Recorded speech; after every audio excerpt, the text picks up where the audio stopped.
Yes, this is ska, original and indigenous. The music of guitar, saxophone, trumpet, bass, and drums. One step beyond!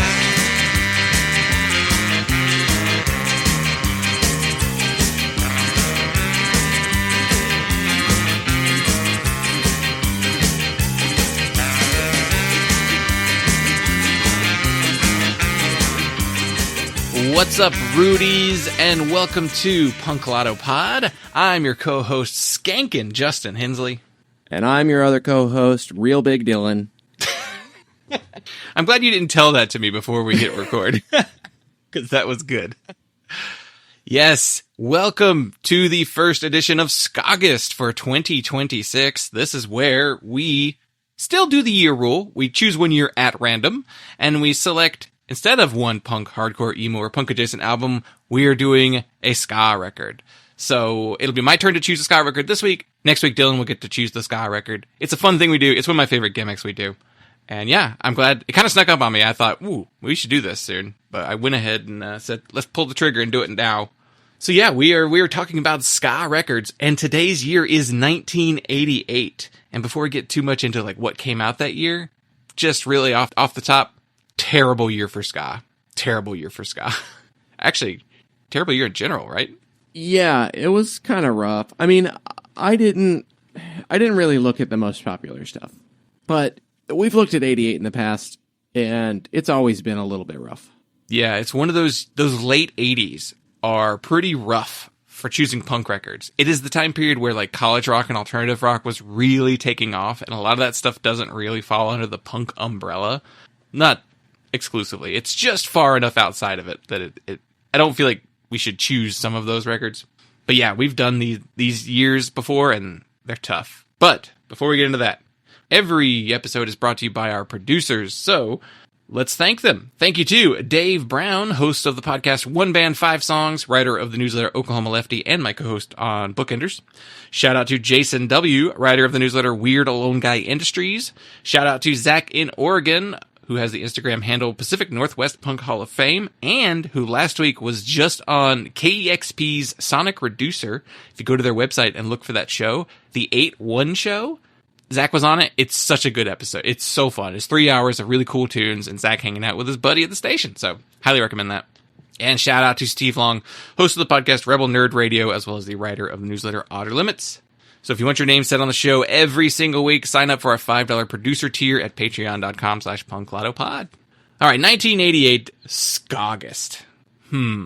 Before we get into what we would consider the ska records, we'd like to look at the other genres that are happening at the same time. So, I mean, I saw the list here. It's pretty slim. What is going on in 1988? Well, okay. So I stuck with my ongoing, more obscure lens for this episode. We didn't necessarily use that for selecting the record that we are talking about, but there's like one page of ska results, or like 2 pages of ska results. So, we kind of just, whatever we find, we keeps. Yeah. But I did want to kind of have that continuity with how I've been going through this section. So I figured I'd look at what the less popular stuff is. And I mean, kind of not really intending to do this, but it kind of worked out this way. It brought up some of the more, I hesitate to say, gimmick styles of bands, because I don't think that ska is a gimmick. The way you said that, it almost sounded like you were going to say, how you say gimmick? But yeah, I guess like the more niche stuff in the late 80s kind of came up. And I thought that was fitting for the episode. So in the late 80s, 1988, psychobilly is still a thing. It is, I would say, most likely past its prime from when it really takes off as a subgenre in the early 80s. It's more of the same kind of names, and it's really goofy. Really British, too. Yeah, which that's where psychobilly came from. But this is mainland Europe kind of sinking their fangs into it. This is before the Holland, Dutch, Danish, whatever scene is Danish, right? Denmark, yeah. Yeah. We're from Holland. Can you imagine like the clogs, the wooden clogs, and It would be deafening. with like flames painted on them? Lederhosen, but it's like all black lederhosen. Do they wear lederhosen in Holland? I don't know my Holland fashion. They have those weird hats, right? With like the Dutch girl hats or whatever you call those things. Yeah, the bonnets. Yeah. Covered in spiderweb tattoos. A spider web lace bonnet. Yeah. So psychobilly in the late 80s, it's stuff like Guanabats, stuff like Klingons, the Quakes, the Meteors. There's a Demented Argo record. There's other stuff I left off. Oh, shoot. We did the record on the show on a Halloween episode. The Batmobile record.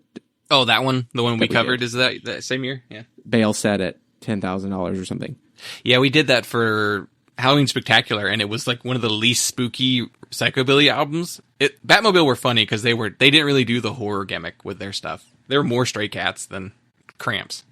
On a similar wavelength, we've got some garage punk stuff, and it's kind of funny. I only really have two examples here, but it's kind of really like a handing off, because you had that early 80s garagey punk blues kind of stuff with the Flesh Eaters. They have a record called Live. The Flesh Eaters never went away. Yeah. And there's like 40 people have been in the band. But this is also really early for the 5, 6, 7, 8s. The And they Japanese. have a record that year called Golden Hits of the 5, 6, 7, 8s. All women Japanese rockabilly garage rock band. We've got some surf punk. And my only example here is the Slicky Boys. Are the Slicky Boys surf punk? Yeah. I think they vary from record to record in how surfy they are. But they get the surf punk tag on basically everything. They have songs about the beach. True sign that you're a surf band. Psych garage rock band sometimes. I don't know. I think they do a lot of different things. They always have that surf image, though. Kind of Do aesthetic. they always have that Chinese restaurant font on their band name? Pretty often, yeah. Wow, that was their logo. Yeah. Yeah, this record from 88 is called Fashionably Late, and it's got a lady in a swimsuit, bikini, sitting on the beach. So I think this one's pretty surfy. Why is it called Fashionably Late? I don't know. We've got some dirt punk. They've been showing up a lot because I keep looking at the obscure stuff. And, Anti-Scene, of course, have a record. The only real example of dirt punk I can give. I guess you could count G.G. Allen, but Anti-Scene are so closely tied to G.G. Allen. Like, they played with him a lot, and I think they backed him, or some of them did, in various bands. Yeah, I don't know what else to call Anti-Scene. I mean, I guess I could call them, like, redneck punk, because that's a thing, too. Because they use, like, didn't they have Confederate flags in their shit, too?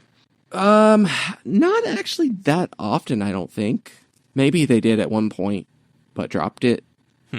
But I don't know. Maybe I don't know. Maybe they used it all the time. Yeah, I don't know. Maybe they didn't. I could also see them possibly being one of those kind of punk bands that hated rednecks, despite also being rednecks, too. But, yeah. We've got some very early indie rock that I thought was interesting to mention, because this is 88, and the term is not really much of a thing yet. But there's a Silkworm LP in 88 called Advantage, which I was surprised by that they had a full length that early. And there's a Tree People record. There's a bunch of Tree People records. And that's Doug Marsh from Built to Spill. Oh, okay. And Tree People, a little bit more noisy and kind of post-hardcore. Not a true indie rock band, but like they are kind of getting into what Doug Marsh would be known for. So, and that's the primary interest people have in that band. So indie rock very much having its roots in the plains a little bit more than I expect, because Tree People was Idaho and Silkworm are Montana. Yeah, it's funny. Like, thinking of indie rock in the 80s, it's kind of interesting because a lot of the stuff that is like the precursor to indie rock it's just the stuff that was called college rock. But a lot of that college rock stuff was on bigger labels and they weren't really independents. So, yeah, it is. I do wonder where the term switched from college rock, alternative rock, to actually being called indie rock, it has to happen around this time, because like Merge is a thing and Matador is a thing already. I guess Sonic Youth kind of is like a forerunner on that, but even then they're so noisy too. They're almost a different thing. I don't know. Yeah, I feel like indie rock as a genre really takes on maybe a little bit more of the noise rock influence. I feel like that becomes a pretty prominent aspect of what you call indie rock. It's that noise rock, noise pop kind of thing. And that definitely comes, I think in equal parts from, Husker Du being alternative rock. Yeah, I mean, I guess any of the sub pop stuff that's not specifically grunge, I could see that being what you would say is the beginnings of indie rock. Yeah. Well, and I think it also really, with maybe like the exception of Silkworm, actually, like I think a lot of what we call indie rock from this time period and into the early 90s and the Chapel Hill stuff really does strip away a lot of that twangy cowpunk thing that was pretty prominent in most of the early alternative rock, college rock sounds. Like that first Yo La Tengo. Yeah. It's very twangy. And that's 86. And I would say that's probably one of the earliest indie rock albums. Because I don't really think of Yo La Tengo as college rock. They're slowcore, I guess, but maybe not by that record. I mean, they really changed their sound so much. Yeah. Yeah. Anyway, what else is going on in 88? Emo core, melodic hardcore. I'm kind of grouping these things together. Some of it's like maybe not even really melodic hardcore, but it doesn't fit in any other bucket of hardcore from this time period. So we've got Marginal Man's self-titled record, Swizz's self-titled record. We covered that one. Uniform Choice, Staring into the Sun, Government Issues, Crash. A little more prominent, notable sound here that would come to be very important, kind of really at this point. I mean, skate punk. JFA's Nowhere Blossoms, DI, What Good Is Grief to a God, SNFU's Better Than a Stick in the Eye. I believe in 88, there's probably a NoFX record. Yeah, probably something like, S&M Airlines or something like that. One of those albums. I think it was Liberal Animation. Okay, yeah. And there's got to be, is there a Bad Religion record in 88? Is that Suffer? Yeah. Yeah. So skate punk is kind of the dominant punk sound if you really think about it. It's definitely the next big thing. Yeah. Kind of adjacent to that, I have them off on their own category, but some early pop punk stuff as well. Mr. T Experience, Night Shift at the Thrill Factory came out in 88. And, I think Lookout's around during this period. Yeah, for sure. Because they started in... Well, when was that first Lookouts album? 87? Okay. So yeah, it's brand new. Brand new, basically. But because the Lookouts album's, 89? I think that's what year that was. And I'm enjoying kind of doing this, but we've got some old punks. The Vibrators put out 2 records, Meltdown and Recharged. How many Vibrators albums are there? Are they one of those bands that has 30 albums and they never stopped? Like the UK feel subs? Like they either went on forever or stopped in the early 90s. They went on for a long time. They have a lot of archival stuff. They really stuck with that logo. They have a record in 2022. And there's some post-punk, minimal wave kind of stuff that is, I don't know how important this is. Chrome has 3 records. 1 Million Eyes, The Chronicles 2, and Alien Soundtracks 2. Alien Soundtracks is kind of the only record I ever see talked about with that band. And that's a 70s record, too. I don't know what people think of Chrome past the 70s. There's a Minimal Man record, Hunger Is All She Has Ever Known. We got Minimal Man and Marginal Man? There's one of the comeback Wire records. It's the cup and ball game or whatever it's called. Don't be a cup and ball hog. A bell is a cup until it is struck. 87 was the comeback record, but this is the one after it. This one is a better record than the one before it, but it's still pretty boring. I just think it's funny that they had a comeback record and it was only a couple years later. It was 8 years later. Is it? The Ideal Copy was in 87. The last 70s record was 154, 79. And they were done. That's true. They did not do anything in between. I guess it's just funny to think of a comeback record after 7 years. It's I mean, it is a comeback. Well, okay, they have the comeback is actually the EP in 87, but But yeah, is not a riveting list. No.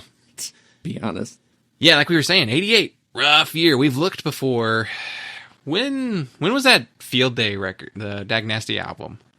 Was that 89 too? I think it might be 89. It's funny. 89 sucks too, but I feel like there's more notable records from that year than 88. Field Day was 88. Is it 88? Okay. Yeah, we covered that album too. Is that with Scott from Totally Slow? Yeah. Yeah. Weird lost record, you know. Well, what did you almost pick? Since this is SKAUGUST. Man, when I pulled the year 88, I was like, fuck. I just knew it was not a high period for ska. And there are lots of periods in ska's history where it's not very popular and there's not a lot of bands. A big notable one would be like the 2000s, because once like the early 2000s kind of tapers off with some ska, it's like nothing new and important really comes out until you get to stuff like Bomb the Music Industry. And even then, that's like, they're the only one for a good chunk of time. The early 90s, you know what? I'd say even the early 90s are probably better for ska than the late 80s. Late 80s we're coming out of two-tone and we're going into third wave, but we haven't really invented third wave yet. And there's one really, really, really big record that we'll talk in the Also Ran section. And it's really the only super notable ska record of 1988. Out of everything I looked at, I was like, there's one choice from this year. We've already covered it. So I had to dig a lot. When I was going through it, a lot of German ska, a lot of British ska, but not two-tone. It was like a different kind. It wasn't specifically a two-tone. And weirdly, a lot of New York ska.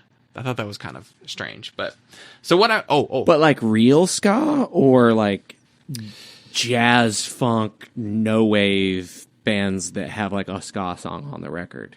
I'd say they're more traditional than what two-tone was doing. I sampled a lot of this stuff, and I guess two-tone is what it is, but it doesn't really have that new wave element that a lot of the two-tone bands had. Probably because by the late 80s, we're not doing new wave anymore, so I don't really know what to describe those as. I just noticed that there was stuff like, I don't know, the Cardiacs, and I'm like, there's no ska on that record. There might be like half a song is a ska song, but that's just a art punk record. Yeah, there's a lot of that kind of stuff. If you go to Rate Your Music and you put in ska as a subgenre, you do get weird stuff like Mano Negra, which is like not really, it's not ska, it's just Latin rock, or Billy Childish and the Black Hands, which is like a calypso record, but also has some ska tagged on there. So, it seems that's like the guy. That's one of the Headcoats guys. Oh, I didn't even consider it because Calypso was number one. I was like, this is not a ska record. Yeah, so it's the Headcoats doing Calypso. Yeah. I will say one of the biggest things to happen in the late 80s ska, though, is Latin American ska. I think that's when South America, Central America, Mexico, that's where they decide to be like, we're going to go all in on ska. Because there's a shit ton of ska bands from that part of the world at this time period. And I did consider one. So I considered Los Fabulosos Cadillacs, El Ritmo Mundial. And so the Los Fabulosos Cadillacs are probably one of the most famous South American ska bands. I believe they're from Argentina. And it got me thinking, I was like, we should probably cover a, Latin ska band at some point because it is its own thing. And as far as I know, it's still a fairly active scene. And I mean, maybe we should do somebody like, P-Ska, one of those bands, probably a little bit more well-known. Or, I mean, even if we were to go to Japan and do something like, Tokyo Ska Paradise, I think that's noteworthy too, just because it's its own scene. It's its own thing that it exists outside of when the other ska trends are happening. I mean, in the 90s, I think ska was everywhere in the 90s. But so yeah, Los Fabuloso Cadillacs, I sampled a little bit of it and I was just like, I don't know. I just don't really, I'm not feeling it. I don't know if I'm up to the task of doing a lot of research on a band that I guarantee you most of the coverage is not in English. So I'm going to have to do a lot of Google translating and seeing if I can even find information on some of that stuff. I do think it's important to cover at some point. I do think we sometimes do focus too much on English speaking bands, though a lot of bands in other countries sing in English because they know it earns them up, a better place in the world. Yeah, it's the thing.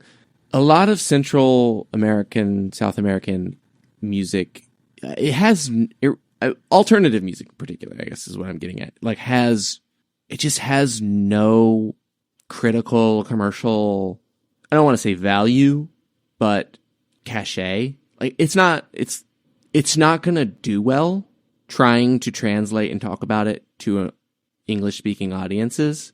Yeah. Two gringos trying to, analyze Latin American ska. Maybe that's a thing where I just need to seek out someone for the guest list, just to be like, can you do a primer on Latin American ska for me and come on and talk to me about it? Cause like somebody who has to be I think somebody who's really familiar with it should really be holding our hand through that era.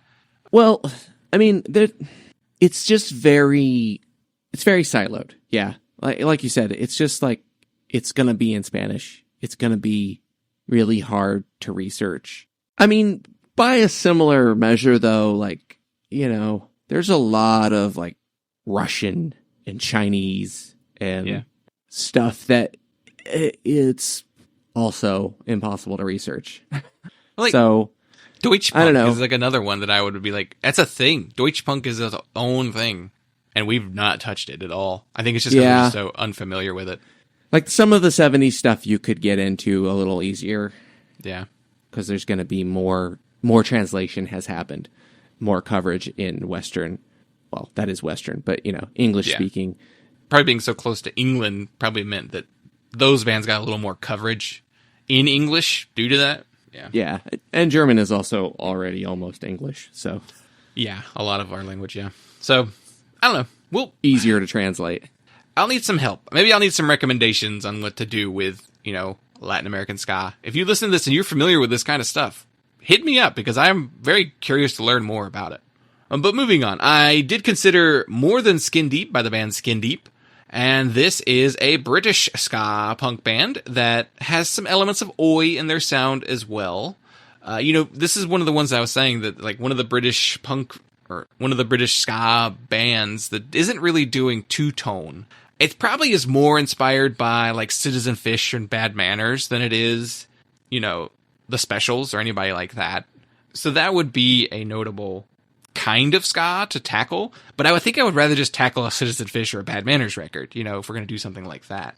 So I sampled a little bit of it. I didn't mind what I heard. I wouldn't have had a problem actually talking about it, to be fair. So, I mean, some of the stuff I might just have to like dive in and just do research on it. Yeah.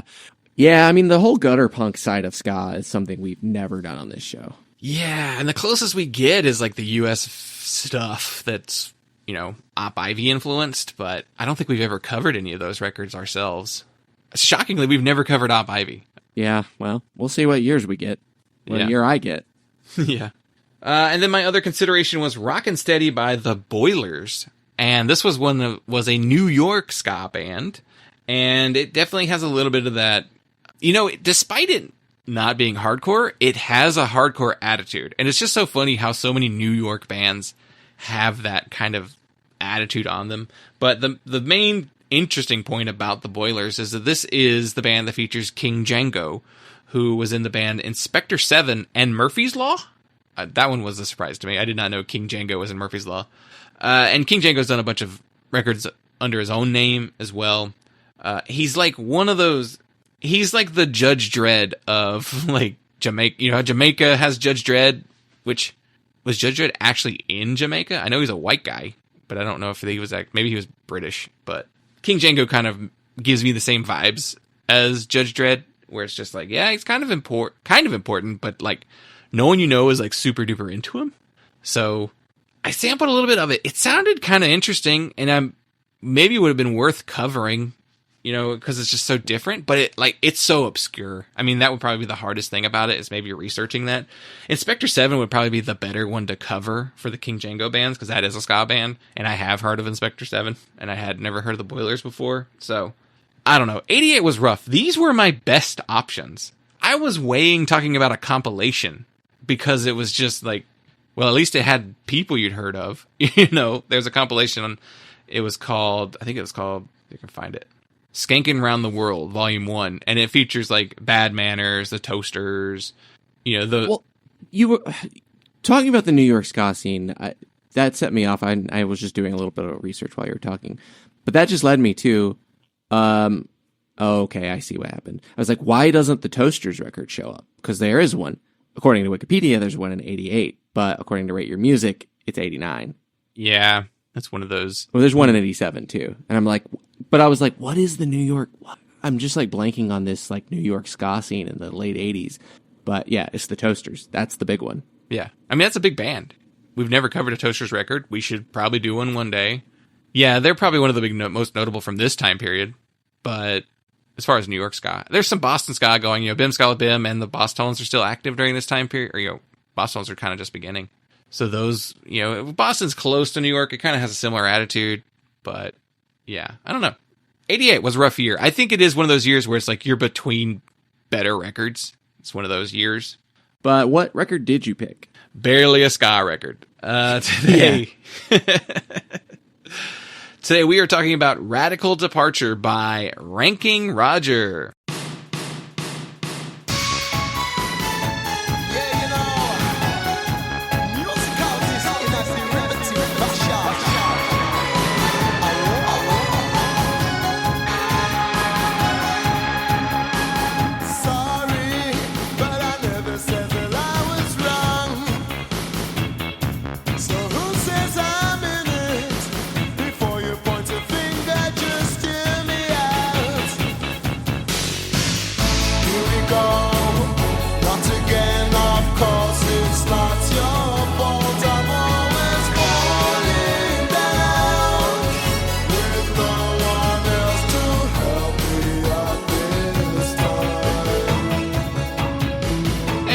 Stats on this album. So, Ranking Roger is from Birmingham, England.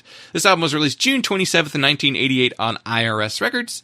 This is the debut solo album of the former English Beat and General Public vocalist, Ranking Roger. The personnel on this record is Ranking Roger on vocals and programming, Horace Panter on bass, Fuzz Townsend on drums, Bobby Bird on guitar, and Nigel Darville on keys. And the album does feature some additional musicians as well. We have someone named Charge doing percussion on Time to Make a Dime and So Excited. Paulette Marshall doing backing vocals on In Love With You and So Excited. Equilar Charlery on backing vocals on So Excited. Mickey Billingham on keys on So Excited. The Mighty Saxa plays sax on So Excited and I'll Be There. King Stoker drums on Your Problems and Point of View. And the album was produced by Ranking Roger and Colin Superjock Fairley. And we have a co-producer on the song Mono Gives to Stereo by Tim Baldwin. And the album was mastered by Aaron Chakravarty. So why did you pick this record?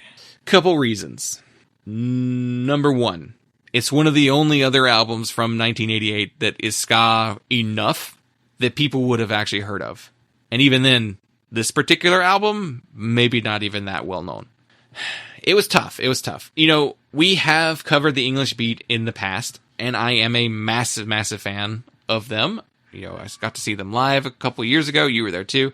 And I would love to see them again too. So I never got to see Roger perform live, but I always loved Roger, even his other projects he worked in.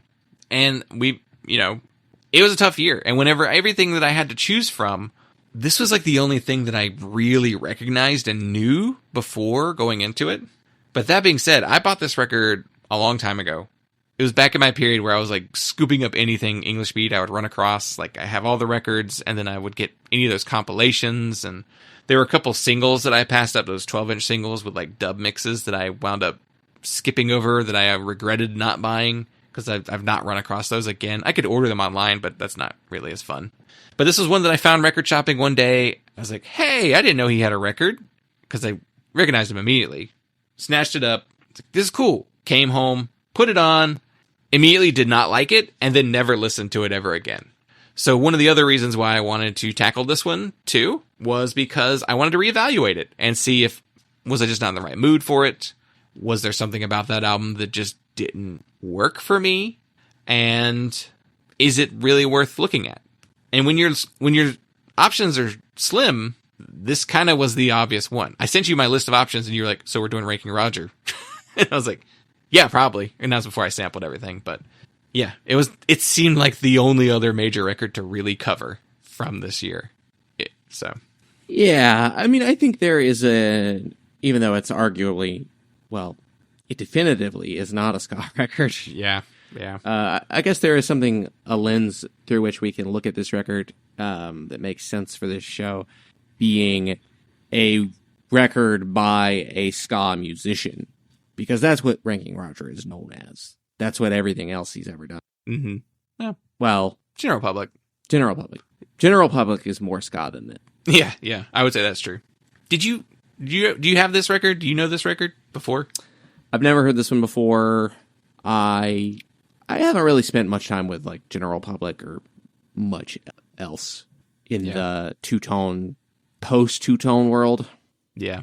So what do we got here? Your selections here are kind of all over the place, and I can kind of see where you're pulling from. Yeah, so it's kind of a weird time period for whatever this record even is, which is something that it's kind of hard to pinpoint. Yeah, I was even trying to think of that. Like, what do you call this album?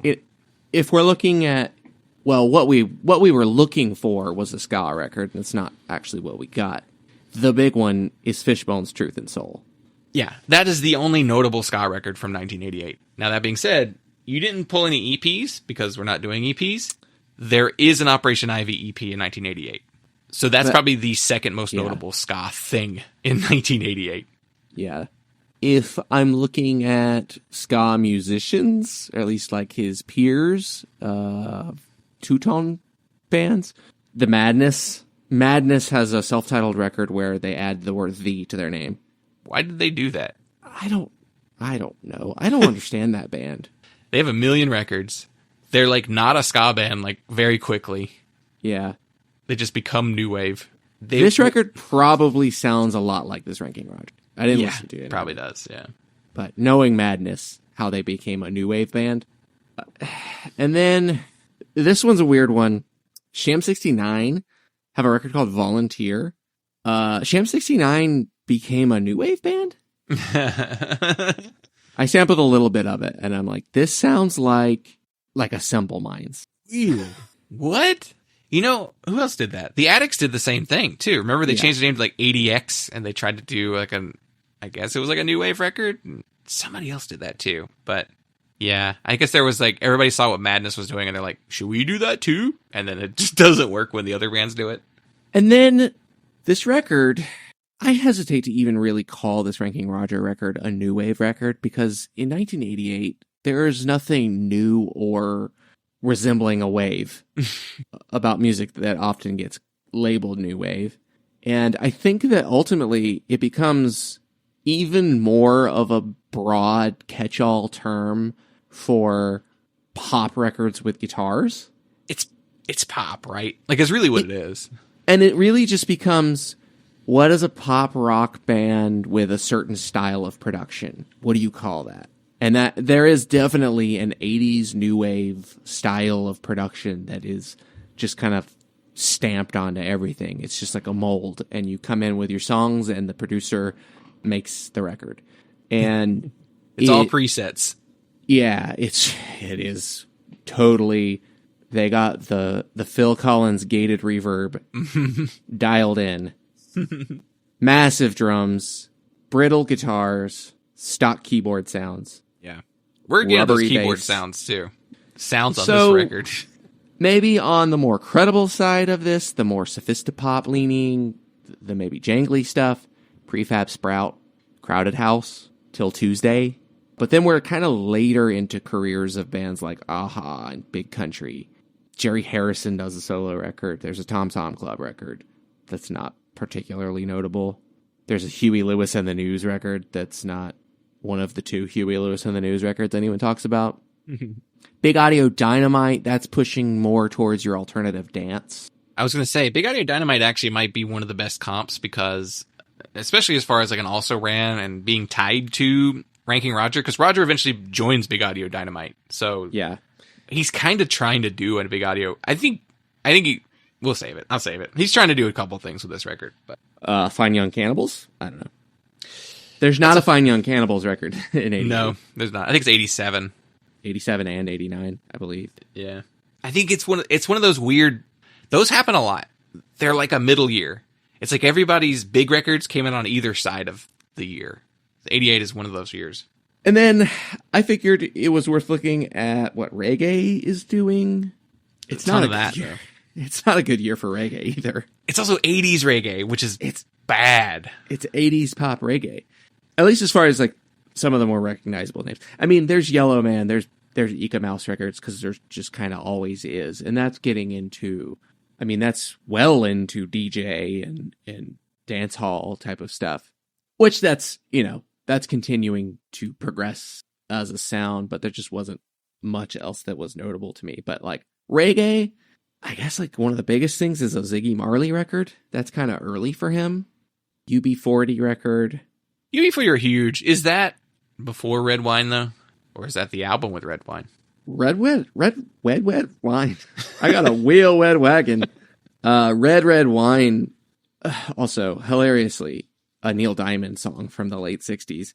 The UB40 cover was in 83. So this is... Oh, God. UB40 is like past their prime, honestly. And this is their self-titled record. I didn't realize they started so early. We got some Steel Pulse. We got some barely categorizable even as reggae, Eddie Grant and Jimmy Cliff records. How is that Jimmy Cliff one? Hanging Fire? Bad. It's a bad one. Those late 80s Jimmy Cliff records are rough. The one right before, I think it's Cliffhanger. He did Cliffhanger and Hanging Fire like back to back. I thought that was funny. Cliffhanger, I think, won him a Grammy, like a reggae Grammy.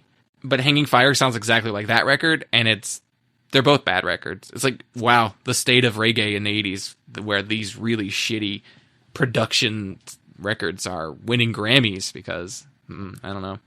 That means the rest of it must be way worse than that. Is the 80s, while we're on the topic of production, one of the easiest to pinpoint exactly when it was recorded eras? Like everything from this era, you're like, that's a late 80s album if I've heard one. Yeah. Well, late 80s depends on what it is. Because I was actually listening to a Warren Zevon record last night that was 87.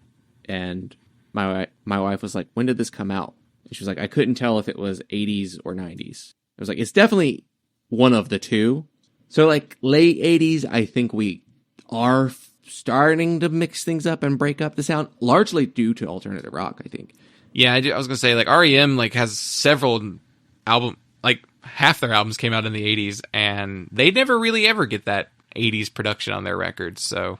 Not as much. I mean, I can tell, but I know that I'm listening for something else. Everything is just stiff. So even the stuff that maybe, like, doesn't have the big drums and the gated reverb and the really obvious 80s synthesizer sounds, even if they're going for something more organic sounding, it still has a stiffness to it.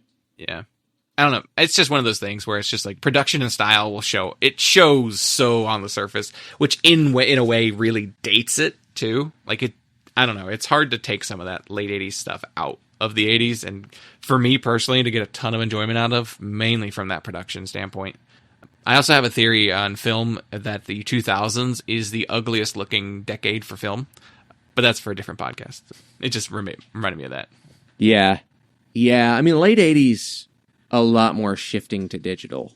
Yeah. Early digital, which is not very good. Mean, really, early digital starts to pick up in like the late 70s. But some of that stuff is just so quirky that it's kind of its own layer of interestingness. There's just like this uncanny valley period in the 80s of digital taking over, digital production, where it's like they're definitely still hitting tape. And that just softens everything up. But your clean, low distortion mixing consoles have fully taken over. So that's kind of where a lot of that stiffness comes from to my ears. Yeah, it feels like it does feel like the consoles more so than the... Yeah, it's just less saturation on everything. Yeah. Well, Colin Farrelly, who produced this record in 1988, also worked on Nick Lowe's Pinker and Prouder Than Previous, Nick Ayres' Falling Up, Nick Ayres from Soft Machine, and did the score portion of the soundtrack to the Irish film The Courier, starring Gabriel Byrne and Kate O'Riordan. So, Colin Farrelly did not have a lot going on. Nick Lowe, though, that's pretty big. Not at that point. That's way past his prime. Like, he's doing the cowboy outfit stuff at this point. He's like, I mean, this is towards the tail end of his marriage to Carleen Carter, which I still think is so funny. Nick Lowe, 70s power pop guy, married to one of the Carter family. Like, I just picture Nick Lowe going to Johnny Cash's house for Thanksgiving. In some ways, Nick Lowe is more Elvis Costello than Elvis Costello even is, too. Oh, yeah. I mean, because Elvis Costello spends almost the entire 80s running as far away from what made his career to begin with. Yeah. Which and now worked for him. I mean, yeah. He created a long career by running away from the thing that got him to the dance. So it's kind of weird. But it's like, who really loves most of the rest of his catalog, though, you know? Those perverts are out there. I mean, yeah, it's Elvis Costello full catalog fans are just Elvis Costello fans. I don't think they listen. They listen to Nick Lowe. Like, that's it. Yeah. For IRS Records in 1988, who released this album, a lot of stuff, a lot of junk, some stuff worth noting, though. Let's Active, Every Dog Has His Day, probably the best record that they put out that year. Timbuk 3's Eden Valley, Gary Newman's Metal Rhythm, Nuclear Assault's Survive. I'm always surprised when I see metal albums on IRS. I know they did them. They're just weird. Billy Curie with special guest Steve Howe released Transportation. Billy Curie was the keyboardist for Ultravox. The Balancing Act, Curtains, Show of Hands, self-titled, Candy, self-titled, Reckless Sleepers, Big Boss Sounds, starring Jimmy Vivino of the, like, Late Night with Conan O'Brien live band. And I think even the Conan on TBS, he was the band leader, because I don't think oh my god, you know, from E Street was not in the band anymore. Max Weinberg? Max Weinberg. I got stuck on Weinstein. I was like, he's not a Weinstein, he's a Weinberg. Yeah. But yeah, Jimmy Vino, which I had no idea where that guy came from. An IRS band. Jimmy Z's Anything, Any Place, which is a harmonica and sax player. That's gotta suck. Carol Fialka's Human Animal, The Bears, Rise and Shine, which is an Adrian Belew band. And also The Bears were Adrian Belew's backing band. Steve Hunter's The Deacon. Steve Hunter was in Mitch Ryder's Detroit. And I did not know that Mitch Ryder had more than one band with Detroit in their name, because it was Mitch Ryder's Detroit Wheels, and then he just started a band called Detroit later. Weird. Hunters and Collectors, Fate. Chrome Molly's Angst. Seduces Too Much Ain't Enough, featuring members of Halloween. And the She's Having a Baby movie soundtrack, and the 21 Jump Street television soundtrack. So, late 80s IRS is weird. Weird label. IRS was just a weird label. Early on, they kind of had like an identity. It was very new wave and very... Yeah. They had a lot of two-tone early on, too. But yeah, and I guess both of those things lost their plot in the 80s, so what does IRS have? Tear by Black Sabbath. Yeah. Ian Gillan fronted Black Sabbath records.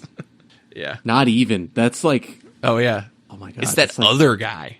The one nobody remembers. That did a lot of albums, too. He's also the guy that, like, where Dio and Ozzy would come back, and he was just be like, okay, you're doing this one with Dio? Okay, well... Gotta sit this one out. I'll get the... You guys don't need me. I'll get the next one. He was their full-time singer when Dio and Ozzy were just dip in for an album.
Yeah, let's get into the story, though. Some interesting stuff. I actually wound up writing a lot of notes on this album. So, Roger Charlery.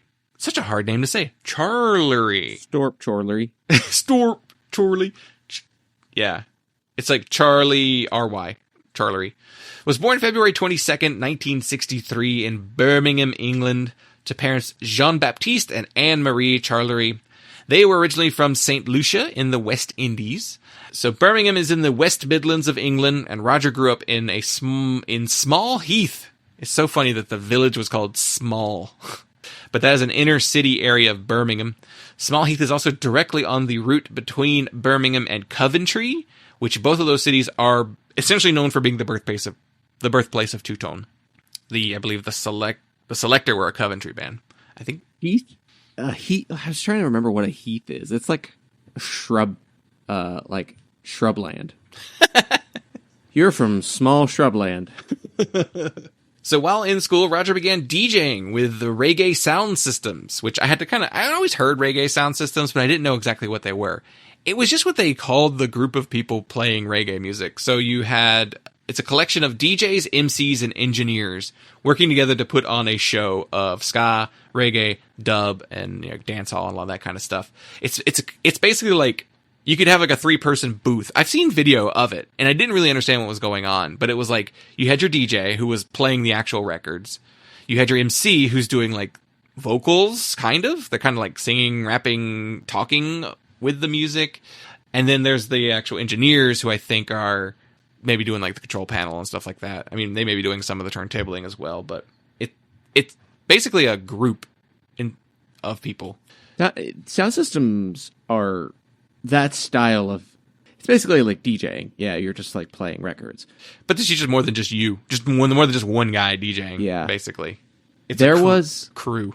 They had an installment at my work because the restaurant I work at is in an art gallery, and so they get a lot of installments that change out from time to time. And they had an installment of, it was like, I think it was Lee Scratch Perry's sound system. Yeah. And it's just like it's just like a big wall of speakers. Like it's just a whole bunch of different size speakers, bunch of different wood speaker bins. And it's like the phase problems. This can't sound good. Just looking at it from like an audio engineering perspective, I'm like, is it just like the sheer the volume and just like the presence of it? And I think that's primarily how a lot of that dub stuff got performed live, was just sound, like those sound systems. And that's where DJ as a style comes from, like of like they're playing the records and there's like not actually a DJ. It's funny they call it DJ, but it's an MC singing over the record. And so then there's like the DJ is like manually fading the record around their rhythm, and then that becomes a whole genre of music.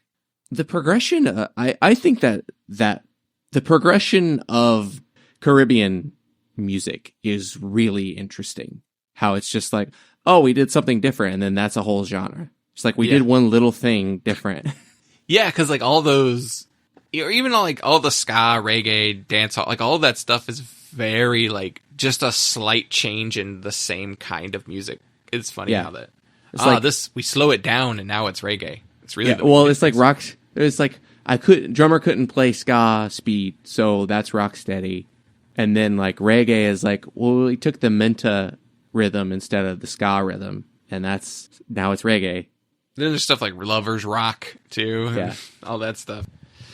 So these sound systems are very popular in the Windrush generation in England, which was the generation of post-World War II Caribbean immigrants who came to the UK. And that generation is considered like 48 to like 73. So basically anybody who came to England from, the Caribbean. Though I think sometimes a lot of African immigrants are also kind of put into the Windrush generation too. Basically if you came to England from a non-white country, they called you part of the Windrush generation, which was named after a ship that brought people to England. So the name Ranking Roger comes from the reggae MC term to mean top ranking or high ranking. So it's literally just like, it just means high ranking. That's all it means, which makes sense actually now that you think about it. And Roger began playing drums in the band Dum Dum Boys, not the Norwegian band called Dum Dum Boys that is like still around, I think. No, this Dum Dum Boys would play shows with a local ska band called The Beat. And Roger would become friends with that band, often crashing their set to take the mic and begin toasting. He did this many times before he was formally asked to join the band, and he left the Dum Dum Boys. He would become one of the 2 lead singers of that group, often toasting and dancing when he wasn't doing lead vocals. He performs on all of The Beat's albums. He was a full-fledged member of The Beat. He was the guy next to Dave singing on all those records. I also learned that toasting is also... I always thought the toasting was just like those sound effects that you hear, like, you know, like that stuff. It is part of toasting, but toasting is also considered like the rap kind of thing, that because Roger did that a lot on those Beat records. A lot of the talking. Yeah. So toasting, included kind of rap too. Yeah. So after the Beat call it quits in 1983, Roger would form General Public with his Beat bandmate Dave Wakeling. And in their words, they made the band smaller so that they didn't have to share the money with the rest of the guys. And it may be the reason why a lot of those guys never rejoined them when they did try and reunite later. Specifically like Andy Cox and I forget his first name. Steele is his last name. They would go play in Fine Young Cannibals though. So General Public eventually winds up splitting up in 1987 because Dave said he didn't want to tour anymore. He basically wanted to stay home with his family, but he still wanted to continue making music. So it's one of those things where, just work on a record at home and not really tour to support it. And Dave eventually does release a solo album as well during this time period. Roger was very resentful of Dave at this time. He did not want to stop touring. He wanted to keep going and performing live. And Roger decided, fine, then I'm going to keep doing it, and I'm going to do a solo record. So this is the period where Dave and Roger didn't get along. They eventually bury the hatchet, and they become friendly again. Yeah, but then they don't really ever, the Beat never really reunites. Yeah. There's one thing they do together, but I'll talk about that later too. But so we do get one solo release from Roger before this record, and in 1982, the Pato and Roger single, Pato and Roger A Go Talk, was released. That is a song from the Special Beat Service album, but on the B-side there is a Ranking Roger song called Cool Entertainer, though. That is his first truly solo release, but this is his first solo album, and the album would be released on IRS Records, which we mentioned earlier. That is the label owned by Miles Copeland, brother of... Is it Copeland or Copeland? I never remembered. The brother of Stuart Copeland of The Police. Roger was signed to IRS as a member of The Beat and General Public, so it was kind of obvious that he would wind up on the label again. IRS, again, was known for releasing new wave, post-punk, and two-tone, and probably the home most known for being the home of Oingo Boingo, the Go-Go's, and REM in the early 80s. We did an entire bracket on IRS Records with our good buddy Ann Lepore. It was a long time ago. It's a couple hundred episodes ago. I did love that episode, though. It was really fun to dig into their catalog if you want to hear a little more. So Roger was already a drummer in his youth, but he began learning to play the bass and the keys around this time.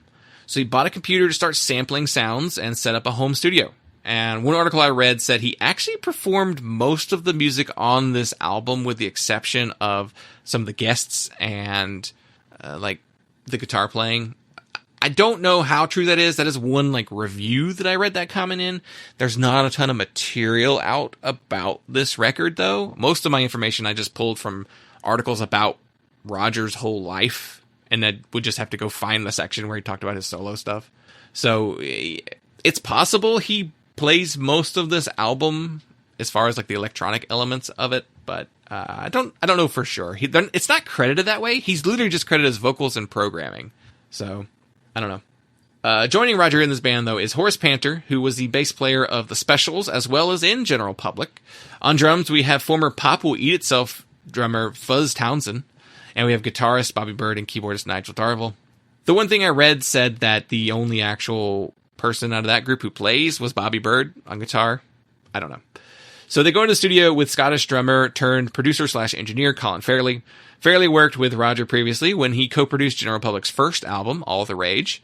And he had also previously worked on albums by Primal Scream, the Elvis Costello and the Attractions. He did that Blood and Chocolate record.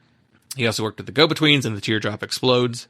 And this album was recorded at a few different studios, including the Abattoir in Birmingham, Genetic Studios in Reading, and Woodcray Studios in Wokingham. And the album does feature a few notable guest musicians. So the organ played on So Excited is Roger's General Public bandmate and former Dexy's Midnight Runner, Mickey Billingham. The saxophone played on this album is performed by the Mighty Saxa, who is Roger's bandmate in The Beat, and he plays on So Excited and I'll Be There. The song So Excited is co-written by Dave Wakeling. Dave said that when Roger was working on demos for this record, that he sent them to Dave and said, hey, listen to these, give me some feedback. I want to hear what you have to say. And then Dave would listen to him and he'd be like, oh, cool. So I like this part here. This part you should make longer.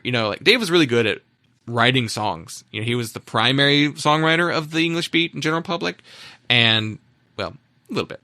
And so he knows his way around a pop hook. So if I was singing, I would definitely want to take advice from Dave Wakeling for sure. But when he would give those recommendations, Roger would be like, I like what I did on the record, so I'm going to leave it alone. I'm not going to change anything. And so he would send him more songs. Like, here's some more. Listen to these. See what you think. And Dave was like, look, give me an instrumental song or something, because I give you feedback on these songs. You don't listen to what I have to say. I could listen to them and just be, these are great. Keep doing what you're doing. And that'd be fine. But give me something. I want to do something. So he gave him the song So Excited. And it was just an instrumental track. And Dave wrote the lyrics for it. And he said, like, I was kind of, taking the piss. It's a jokey song. It's really about wearing a condom is really what the song was. And because there's a line in it that's like, you got me so excited, I'm going to wrap it up and give it to you. It's like, oh, it's a pro-condom song. Not a terrible message in the late 80s to give, but he was like, it's kind of a joke. Apparently Roger loved it, ran with it, and then the label chose it as a single for the album, and Dave considers that as karma for breaking up General Public. I did want to mention, too, with General Public, Roger says that for the first album, he wrote like 60% of that record. And then for the second album, he wrote 20% of the record, and Dave like clawed back like a lot of, control over General Public at that point. I do think there was a little bit of a power struggle in General Public. So Tim Baldwin is brought in to co-produce the song Mono Gives to Stereo, who had previously worked with Roger during General Public, as well as on albums by Modern English and Fields of the Nephilim. The songs In Love With You, So Excited, and Falling Down were all released as singles, promoting the record. So Excited did get a music video as well.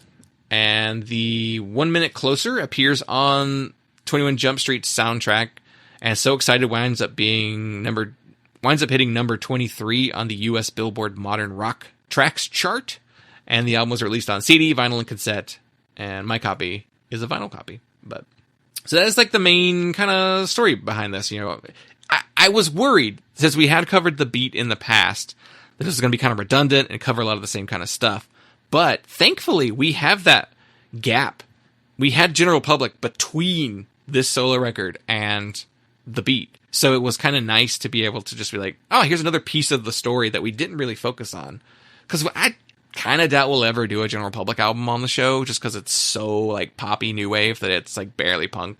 Maybe I'll never say never, but not likely that we're ever going to talk about General Public. But so it's kind of neat to have this, like, okay, there's a piece of the story between Beat's two time periods that I was glad that I'm not repeating a ton of what we've covered in the past. But yeah, I feel like we didn't get like super in detail on Roger in particular on that Beat episode that we did. I mean, we talked about him being there and him going on to being in General Public, but not really anything after that.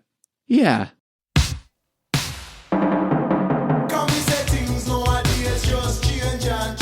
Society today just getting out of range. Everything points to individuality, trying to keep everyone healthy. If day-to-day communication is a business matter, well, you didn't have to think about the social barrier. When we live in a world of do not disturb, anything I say to you could never be heard. Because man, no can to stereo, telecan to video, pirates on the radio, stay at home.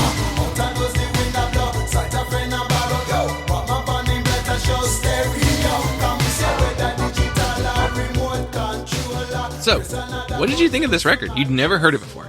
So I wasn't familiar with it. You said before I heard any of it that it wasn't a good record, which I would maybe have guessed just based on its relative obscurity. being a known quantity, but this is not a record that anybody ever talks about. It's not one I'd seen. I don't think I've ever seen this album cover before. I maybe have seen it, but in passing, and it made no real impression. So I thought, like, yeah, there's probably a chance that it's not a good record. So I went into it probably, well, primed to be disappointed. I will say, listening to the record, it wasn't a day and night kind of perspective, but I was not disappointed in the record. I wasn't blown away by it at all, but I wasn't like, when I listened to it, I was like, oh, this isn't that bad.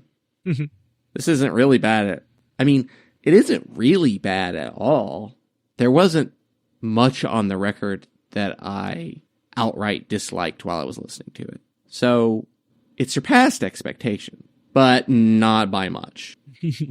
For me, I listened to it, and my first listen through, I listened to it 3 times this week. First listen through, I was like, I didn't hate that. That's strange. And the second listen through, I was like, I kind of like some of these songs. And then by the third listen through, I was like, I think I like this album. I went on a journey with this one. And I tried to kind of analyze why I didn't like this record the first time I heard it. And maybe it's because at the time that I heard this record and bought it, I don't think I'd gotten general public yet. And I think to enjoy this record, you need to have general public as a baseline knowledge before you get to this record. Because if you just go the Beat to Radical Departure, night and day band, not ska at all. And I kind of assumed when I bought it that it would be another ska record because it's Ranking Roger. And that's what he kept doing too. Like, he didn't stop doing that kind of stuff. So that's what I was thinking. I was like, maybe that's why I was so let down by it the first time I heard it. And was like, I don't like that. Oh, well, I guess I'll never come back to it. And now revisiting it, it's probably been 10 years since I've listened to this album. I still have my copy, I think. I don't think I ever sold it, but now if I do still have my copy, I'm glad I didn't sell it. I think I do still have it. Yeah, I was like, oh, this isn't actually a bad record. I don't know why I thought it was so bad. It's definitely not what you want. If you're coming to this hot off of getting really into the English beat, you're wanting a ska record. Mm-hmm. And it's not a ska record. Yeah, because the Beat did 3 albums and that was it. You know, I mean, before the way later comeback albums, but those hadn't even come out yet when I was at this period. And I didn't know the general, like, I don't even know if I knew the general public story at that stage. So, yeah, it is, I don't know. Yeah, you're right. I think it's just a case of, like, I want a ska record and this is not a ska record. And even for SKAUGUST, this isn't really a ska record. There's very little to no ska on this album at all. There's, like, 2 songs that I would say maybe have some, like, dub elements, but, like, Mono Gives to Stereo. Yeah. It's kind of dubby. And yeah, there really is not. I mean, Time to Make a Dime. Yeah, that's the only other one that I was thinking is, like, he's leaning into the Caribbean influence. But even then, it's still kind of just a pop song. Mm-hmm. Yeah, it is an interesting record, though. It's a lot. Is it interesting? I guess it's kind of I guess interesting, maybe not the word, but is it kind of muddled to you? Like, it doesn't really know what it wants to be? That's for sure. It doesn't know what it wants. It doesn't really. I think general public makes more sense because it's Roger and Dave. Yeah. And it's such a stripping back of the Beat to those 2 guys. But it's still those 2 guys. But it's those 2 guys, and there's that dynamic there. Mm-hmm. The interplay, yeah. This doesn't have a dynamic. This is just Roger, and it's Roger not really, for the most part, not doing what you know Roger to do. What he's, really built his career on. And I mean, I guess there's like, this is really the first time he's really doing anything on his own, and even like you were saying, he was sending all that stuff to Dave and he's just like, well, no, I like what I did. Yeah. And that's just like, I can see that being a little bit of kind of like a pride thing and like just being like, well, I like what I did and I want to do it because I want it to be mine. And I definitely understand that mentality of not wanting to take someone's suggestion. And especially someone that you already have like a somewhat contentious relationship with. But he does take Dave's song and runs with it. So Yeah. And that's the most successful Yeah, it was the most successful song on here. Yeah. song from the record. So, yeah. I think that is just like the biggest problem with the record is that it doesn't really feel like the Roger that we know up to this point. And I think, in fairness, it's worth asking the question, well, do we really know Roger? Because we know Roger, the sideman. We know Roger, the collaborator. We don't know him as a solo artist. This is our first look at him as a solo artist. So, I mean, clearly this is what he wanted to do because he was just rejecting all of the, the feedback he was getting. It is funny, too, if you just imagine So Excited being sung by Dave and you can hear it. You're like, oh, yeah, that's a general public song. No problem. Yeah, easy. Yeah. Actually, if you really think about all these songs and think about Dave singing them, it makes it more general public-y than this album actually comes out. I think that's what happened is Roger was like, I'm not done with the general public. I'm going to keep going. Except his main collaborator is not there. And so I do, the way this record sounds does make me think he probably did do all of it, with the exception of Bobby Bird's guitars, and maybe the drumming. I genuinely think he did do almost all this record by himself because a lot of it's not very good played. You know what I mean? It's like he could construct a song, but I don't know if it was his production or if it was just he was so enamored by the technology. But there's so much of the sounds on this record are weird. And it's like, yeah, you're trying to do what you did in General Public, but it's not as good. And I think it's because he just didn't know how to use that stuff as well. Because they said he learned how to use all this stuff for this record. So this is him playing with a bunch of instruments that he's never really. He learned bass for it. And if you hear the bass on this record, I think it's a synth bass on all but maybe 2 or 3 songs because it's very farty synth bass sounds to me. Very sampler heavy. The whole record is. Yeah. I think he was having fun with that sampler. Because there's a lot of songs that all start with the same kind of a vocal line just sampled and hit bap, bap, bap, bap, bap, bap, just over and over. It's there's a lot of sampling on this record. It's funny that that new technology of samplers and programmable drum machines and how for one, how simplistic a lot of it is. But how it's almost the perception of it, the attitude towards it over the years of being this is the newest thing and it's this is the future of music and it's this really cutting edge thing, and then it very quickly becomes oh, this is a worsening, cheapening of music. You're just knocking it off and it's not even human anymore, and it's just and then it's oh, that's just 80s cheese and it sounds bad, and then it's this is kind of charming and cool and interesting, and it's this stuff's kind of fun to play with, and I totally get the appeal of it because I have an 80s little Roland kind of programmable drum machine. And I'm using it for all these demos that I'm working on. And I'm this is so fun. I absolutely get the appeal of getting those early samplers in the 80s and just being I can do anything. And there are very hard limitations to this technology, but it just the mix of the tactile, the physical programming aspect of it, and then but then sort of the rigidity that it allows and or creates, and the being able to put things on a grid and trigger things really abruptly. I don't know. It feels fun. So I absolutely get the appeal of making music that way, especially as you're I want to keep going. I want to put my name on this. I want to make my own music. The power that gives you, that feeling, I definitely understand. Which I do think makes this record kind of charming, even if ultimately the problem is I just don't connect to the songs. Yeah, looking at their track listing, it's a couple different things the album goes for. And there's a few tracks that are very much trying to do that general public pop sound. Falling Down, the opening track, So Excited, very much doing that. I think In Love With You is trying to go in that pop lane. But then they do these they're not really dub songs, but they're dub informed. Time to Make a Dime. If that's got that bongo in it, that I feel that bongo beat that he does on that song sounds very much like a TikTok sound that was happening a few years ago. That song also has like a weird like in excess quality to the guitar on it too.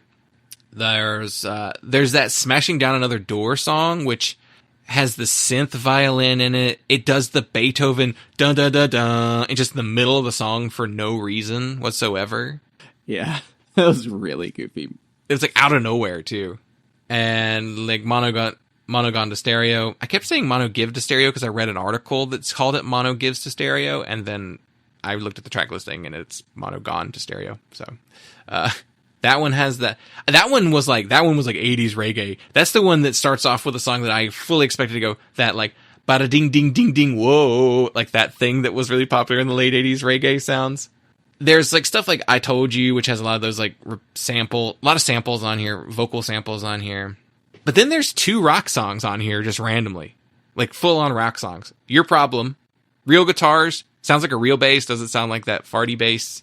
And then Point of View, which is like kind of punky. And I was like, oh, that's cool that he had these songs on this record too. And then I'll Be There, I think it's like him trying to do like a jazz song too. That's the closer. But yeah, it's messy. It's a messy record. Yeah, it's just a messy record and none of it really succeeds. I think So Excited is the standout track. Yeah. On the album. It's got a notable hook. Because I think a solo musician making a record, just trying different things, can work as an album. Especially if you can really tie it together with a consistent production style. And I think this record does have a consistent production style. Most 80s records do, though, which is where a lot of the monotony of the 80s comes from. But when you're working with a template sound, there's an honesty there, and like the record lives or dies on the strength of the songs. And ultimately that's where I'm just like, it's not a good record. It's not a bad record.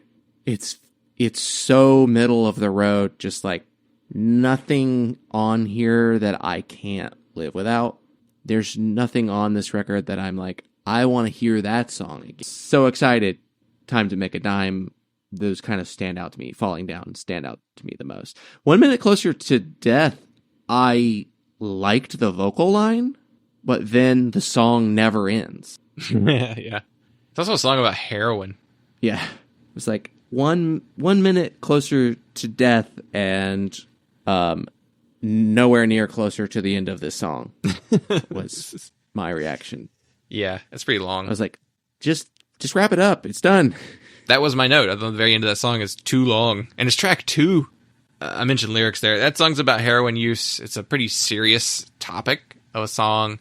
The song So Excited is like, it's a sex song. I mean, it's what it is. It's about having sex. But it's, got a condom message to it, which is noteworthy, I guess, is what makes it slightly different. But it's also a little bit more like no metaphor. Wrap it up and give it to you? You got me so excited. It's like, these are not even attempting to be veiled lyrics. But I couldn't find lyrics for this record online. Now, maybe they're printed on the liner notes and I've just need to dig out my copy, but I couldn't find anything online. Probably because nobody has this record. I mean, it's one of those records that like people have in their collection, but I don't think it gets pulled out and played very often. And it's like in cheap bins, dollar bins around the country. It's not like a record that is in high in demand. It also was never repressed. Like, it only has 88 pressings. There was like some Japanese pressings in 1989. That was a question I had while I was doing my research or putting my notes together for this record. Because coming back to thinking about it, I was like, sort of after I had cooled down, I guess, from listening to it. Because once the record ended immediately, I was like, all right, I'm done and I am moving on to something else. Like, it just left, it like made no immediate impression on me. But I was just like, after some time and I was thinking back to it, I was like, okay, what stood out to me from this record? And one of the takeaways I had from it was, would I buy this record if it was cheap enough? Yes. And I was like, and then that got me curious. I was like, what are the prices on this record? So I went and looked it up on eBay because I was like, there's no way this has been repressed. Right. I was like, this is such an obscure record. This is definitely, they pressed a bunch of copies in 88 and that was it. Yeah. And so I was thinking like, there's a chance it's expensive because of the rarity of it. And because, but then I was like, well, are there enough English beat completists that would have this record, that would pay a lot of money for this record. But there's plenty of copies, CDs, tapes, vinyl, on eBay. Most of the prices were like $8 to $15, and then there's like sealed copies people are trying to ask like $50 for, and I'm like, I don't think anybody's buying that. But that was only because they're sealed, and I was like, yeah, that's too much. I wouldn't, plus shipping, I'm not going to pay $15 for this record. This is definitely, if I saw it in the bins and it was $5 and I didn't have a bunch of other stuff that I wanted, this is when I would pick up and then I would wind up with a stack of like 10 records and I got to weed out the ones that I don't want. And I don't think this one would make that cut. But if there's like, I find 3 records that are all like, you know, maybe a $15 record and then this and something else is $5 each. Yeah, it makes that cut. So it's a good enough record. I have a soft spot for those kinds of records. The 3-star records that just like, I'll buy that for $5. Sure. Yeah, my copy was probably $5, maybe $7 at the most. Yeah, this is one of those records that I feel like wound up getting sold by a lot of people after getting it. I think this is one that gets trimmed from a lot of people's record collections. Yeah, it's the box full. It winds up back up in the record stores in the box full of records that the store buys from somebody. Yeah, it's one of those records that like you probably bought it from that store and then you sold it back to them later. One of those kind of. So yeah, it was good enough for a couple listens, but yeah, I'm good. Like, and I do feel a little better about it now though after revisiting it, because I didn't really. It is one of those records that I would have been like, do I need to have this? I think I kept mine just because I am that English beat completist somewhat. Like I said, I kicked myself over not buying those singles. Still, it's like a decade later, I'm still like, man, I should have bought those. It's like, but I don't want to go out of my way to buy them online either, too. It's like a weird mental thing. They're the only kind of thing you want to buy if you run across it in person. But yeah, I mean, I do that a lot with stuff where I'm like, it's because I could have got it at that price. Yeah. That I'm like, I should have bought that. It was Earshot in Winston, and he had like 3 of them, which had like long dub cuts of songs from their albums. And I was like, man, I would have liked to have those. I've listened to them all. I've heard them all. They're really fun dub cuts. They're really good. They actually transformed their dubs versions really well. Artwork wise, this was it's a photo cover. It's like a distorted kind of black and white picture of Roger pointing upwards with his pointer finger, and it's got like this like I don't know if it's like a overlay or if it was like a scratched up kind of effect. It kind of gives like a pencil shaded kind of effect look to it. It's got this like seafoam green color to it, which is kind of a fun color scheme for an album, like seafoam green and like a pale like tannish yellow. The back cover is all of the different members of the band all stood next to each other, but they're all holding up different numbered fingers. So Roger has 1, and then like they're all holding like 1 through 5 fingers up in different orders. But then at the bottom of it, it has all of their names and then an image of a hand with however many fingers it was. It's kind of a funny way to be like, oh, that's Horace.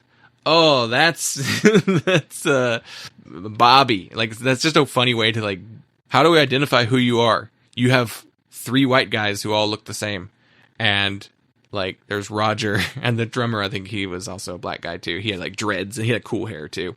But the other 3 guys are all, it's like, these all look like, what's his name? Andy These Cox. guys all look like Dave. They all look like Andy Cox. They look like Andy the Cox, other white yeah. guys in the beat that weren't Dave. Dave had, like, that poofy blonde hair. Yeah. Andy and, I think, something Steele. Yeah, I can't remember his name. But those 2 guys look the same. And I watched the music video for So Excited. It's fun. It's like these 2 women dancing and singing, and then like Roger's driving a car and he passes them on the road and he like tries to pick them up, I guess. And then they're like dancing in a studio, and it's such a like late 80s like studio looking thing. But the white guys in the band, all 3 of those dudes look exactly the same. But the keyboard player, he is wearing a full body duster. And it's very funny. But it looks like really thin material, like almost like a bathrobe type thing. It's such a funny looking look. The other guys are just wearing like regular like length clothing, but it's funny. But yeah, the album art was done by Ron Scarcelli, who was an IRS records designer. He would pass away in 1989 due to complications from AIDS. And his most famous design work is his work for REM. He worked on the designs for Life's Rich pageant, Out of the Reconstruction, that was called, and Fables of the Reconstruction. Well, Fables of the Reconstruction. Fables, and he did Document. So he did like the 3 big IRS records. Design, he didn't like draw those covers. He kind of just like laid them out and did that kind of stuff. And the album cover photos are by Lawrence Sendorovich. I couldn't find a lot of reviews. I found one article. It was written like July 1st, 1988 in LA Times. Or no, the Los Angeles Times. Is that a different thing? LA Times and Los Angeles Times? No. Those are the same. Oh, okay. I guess they rebranded at one point. In the 80s, I think it's listed as like Los Angeles Times and like the big, Gothic font that they used. But the review isn't for the album. It's for Roger's first live show in LA. And even the review has like one sentence about the album and doesn't even really review it. It's reviewing the live show. And it even said that, like, the audience is most likely unfamiliar with most of the songs played during the set because the album came out the day of the show. So most of them haven't even had a chance to listen to it yet. They're just there on the back of It's Roger from the Beat in general public. So there's, like, no, like, lasting reviews for this thing. I don't know what the coverage was like. I don't know. I mean, the single did well enough that it charted in the U.S., but I don't know how well the album itself sold. So I couldn't find really any good reviews. There was one review on a website called Marco on the Bass, and he was like a bass player in like a ska band in New York. I don't remember his bands. There weren't anything I'd really heard of. And he has like the most to say about the record. So I pulled one of his quotes. So, though not a real radical departure from his previous work, you gotta love an album title that immediately gets incorporated into the review. Radical departure? It is not a radical departure. Write the reviews for them. Mm-hmm. Name it something that they could then throw back at you. Roger did create his own unique sound, even if it is a bit of the kitchen sink approach to it. A little pop, some ska, reggae, and punk. What comes to mind listening to it again after all this time is how much it has in common with the first big Audio Dynamite record. It's funky, urban, cross-cultural, socially aware, political. Just check out my favorites, Mono Gone to Stereo and Time to Make a Dime, and 1 Minute Closer for proof of the bad Big Audio Dynamite link. Lyrical themes include the tragedy of heroin addiction, the desperation of poverty, and the breakdown of community. They were grim topics to upbeat music, something that had worked for the Beat and general public. So, that's kind of it as far as reviews that I found. I did find a lot of reviews, like user reviews on like Rate Your Music, where almost every review was like, I mean, it's not great, but it's not bad. That's kind of like how every review was. And I think everybody's just kind of like, we like Roger. And that's kind of my takeaway. I like Roger. I've always liked Roger. And Roger's not here anymore. So it's kind of nice to have a little bit of a reminder, Yeah. I like that he's having fun making this record. Like, that shows. It shows. It shows, yeah. And I watched that video, and I was like, God, he was so young still. Like, I think he was still in his 20s when this album came out. He was really young when he joined the Beat. They all were, I think, though. Let's do the aftermath. So Roger goes on to form a band called The Special Beat, which is made up of members of The Beat, The Specials, and Big Audio Dynamite. He and Dave would form a new version of General Public in 1995 and release a third studio album called Rub It Better. Terrible name. Roger then would release another solo record in 2001 called Inside My Head, and he would do a collaboration record with someone named Mr. Anonymous, which was like a UK electronic musician. Inside My Head, I think, is a more electronic record, too. I don't think it's ska either. I think it's him trying to continue, but he waited a long time to make another record. Roger would form a new version of The Beat, though, and this was to be the UK or the European version of the band, while Dave Wakeling played in the US as the English Beat. So Roger would release 2 records with his new version of The Beat, Bounce in 2016 and Public Confidential in 2019, and both Fuzz Townsend and Bobby Bird wind up playing in these versions of The Beat, as well as his son, Ranking Jr. And then sadly, Roger would pass away March 26th, 2019, due to cancer. They thought he had a stroke a few months earlier. He was rushed to the hospital. I learned that he had 2 brain tumors and lung cancer. So that cancer got to him bad. And yes, he is survived by his son, Ranking Jr. He has, I believe, 5 children total, but Ranking Jr. has continued to keep Roger's legacy alive by performing his songs live and keeping the Beat kind of alive in the UK. Yeah, but he died in 2019, and he was only 56 when he passed away. And it's just like, man, that's young. Like, the fact that he was 56 in 2019 to me says that he was... I did the math. He was like 27 when this record came out. Not even 30 yet. And he'd already been in 2 bands with several records and, like, hits and toured the world. Like, still only 27 by the time he does this record. And he had a drug problem. I don't know if that might have been the 90s. That might have been when he had that problem. I think he had a heroin addiction. Maybe he was referring to it himself whenever he was singing that song. I don't know. I don't know if that was the intent. But yeah. Well, did we win? Sort of. It's not a ska record, so on that metric we lost. Yeah, it's not ska. Yeah, but not at all. It's not a bad record, so sure, we won. Pass, fail, pass. Yeah, I would say that too. I'd say we won, but yeah, not a lot. You know, we won back our money from the scratcher. Is kind of how I feel on that one. What would you rate it though? I probably gave it like a 2.5. That's sort of, it's that middle of the road. I didn't hate this record, but it really didn't stick with me otherwise kind of rating. Yeah. I want to say a 2.75, but there's a piece of me that almost wants to bump it to a 3 just because I like Roger so much and you can tell how much fun he's having on the album that it kind of gives it like, it's got a little charm to it. So I'm going to go to 3. I think I will sit right at a 3. So, yeah. All right. Well, that'll do it. So, thank you all so much for listening. We appreciate each and every one of you. If you head to patreon.com/punklaudapod, that's where you get access to all of our weekly bonus audio. Where last week, I released a 21st Century Breakdown. I believe it is my 3rd to last episode. I'm working on the penultimate episode now. So that is up there. So don't actually join me on the guest list where we interviewed our buddy John Russell of Drug Country and previously band Gnawing. And I also did an interview with Sergei Lubkov on the guest list, where we talked about Sergei's just 5 albums that he liked. And Sergei from Sam I Am, Ways Away, Knapsack. Very fun conversation. I really had a good time with it.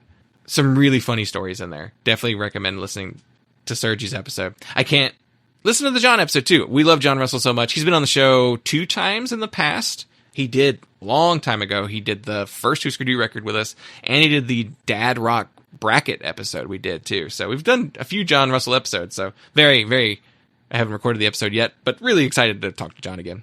And those guest list episodes are in the main feed as well. You don't have to be a part of the Patreon to get those. And our producers get to vote in the once a month exclusive producer poll, where we're going to be talking about Shit Presents, self-titled EP from, I believe, 2016. And we have a $10 tier that you get to choose the album we devote an entire episode to. So, Dylan, where can we find you? You can find me at Husker Dylan or Major Awards Band, most places. New single is coming out August 18th, which will be pretty close to the release of this episode. It should be next week from the release of this episode. And, yeah, more to come.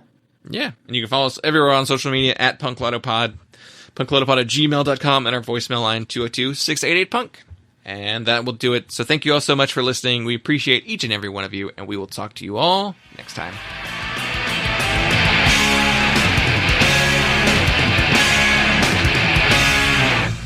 To order Punk, call the number on your screen. Rush delivery is available. Remember, this special offer is not sold in stores.